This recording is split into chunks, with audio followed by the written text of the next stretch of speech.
Almost 75 years ago, my husband's grandparents on both sides of his family were commissioned as Salvation Army officers in the far corners of the South Pacific in the Philippines. At their commissioning, an officer charged the newly commissioned group of lieutenants by saying something to the extent of, "You may be persecuted for your faith. You may even be imprisoned for your faith, but you must remain strong." A short time later, they were able to put that charge into action when they were captured and placed in a Japanese prisoner of war camp during World War II. His grandparents held firmly to the vision God had for them and the vision God had for the people around them. Years later, I am reminded of God's grace as I stand here as a representation of His favor upon their lives. We may never be imprisoned for our faith, but who really knows besides God? I can think of a few of my session mates that might be imprisoned first. I do believe that we could all end up in a prisoner of war camp. The camp we are faced with is not comprised of cinder blocks and barbed wire. I believe the camp we are faced with in modern Western society looks like death of vision. The challenge I have for myself and the beloved disciples of the cross and the spirit of the officers 75 years ago in the Philippines is simply this: be strong when you are tempted to adulterate God's vision for His ministry for something you can do on your own power. Habakkuk 2:3 says, "For still the vision awaits its appointed time. It hastens to the end. It will not lie. If it seems slow, wait for it. It will surely come. It will not delay." Developing an eye and a sensitive heart for the Lord's vision requires lifelong learning and teachability. Academics play a pivotal role in recognizing that vision. The intended purpose for the College of Officers training is to act like an incubator for emerging leaders. The hope is once the emerging leaders emerge from the incubator, they will be able to combat things that can lead to death of vision, such as fear and insecurity. Fear and insecurity is an inevitable reality that we will be faced with when we become officers. Often, the temptation is to only see the negative side of insecurity. We think of the tension an insecure person can cause. We think of how our own insecurities and fear make us feel like a failure. This can cause us to sin by comparing ourselves to another person. Character built by the Holy Spirit in us best combats fear and insecurity. Halted character development can lead to isolation, the desire to build a kingdom that builds our ego instead of God's salvation, and it can lead to envy, which causes disunity. All of this can lead to the prison camp of death of vision.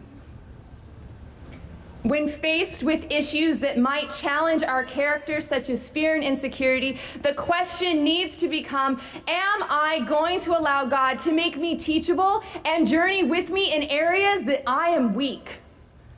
Does part of my sacramental living include allowing God to use the parts of me I don't like so much?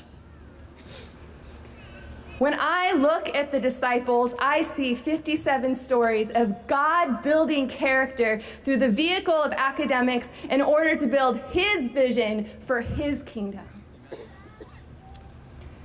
Character allows us to live out the vision God has for us and His kingdom. Character traits such as holiness, steadfastness, perseverance, and integrity are foundational to lifelong teachability.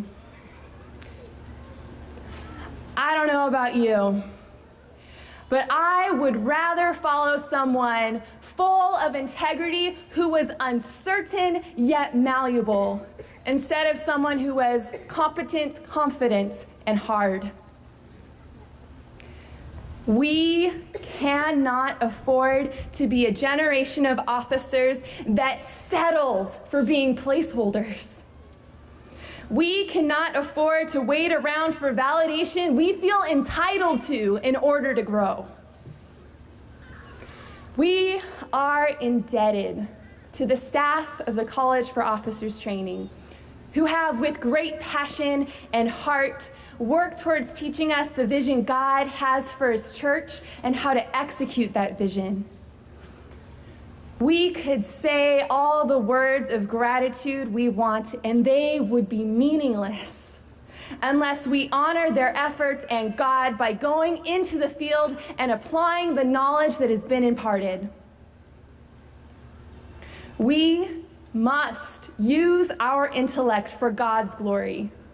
Seek inspiration, use our imaginations, and be innovative. The Archbishop Oscar Romero once used the phrase in a prayer, and I love this phrase, listen to it carefully. We are prophets of a kingdom not our own. We need to allow the Holy Spirit to use us where we are at and allow His fire to burn out of us. Almost 75 years later, my husband's grandma, Brigadier Marty Abella, tried her best to be here today. Unfortunately, she wasn't able to make it, but to us, she is an example of an officer who lives out the vision of God and allows the Holy Spirit fire to burn out of her, and she intimately understands that she is a prophet of a kingdom that is not her own. Are we ready to carry out the vision God has for His church in our time? For still the vision awaits its appointed time. It hastens to the end. It will not lie. If it seems slow, wait for it. It will surely come. It will not delay. Be Thou My Vision is an old Irish hymn. It is my prayer for the newly degreed disciples. The first verse says, Be Thou my vision, O Lord of my heart, not be all else to me save than Thou art. Thou my best thought, by day or by night, waking or sleeping, Thy presence my light. The song then seeks the vision of the Lord in several areas of life, such as wisdom and victory and dignity.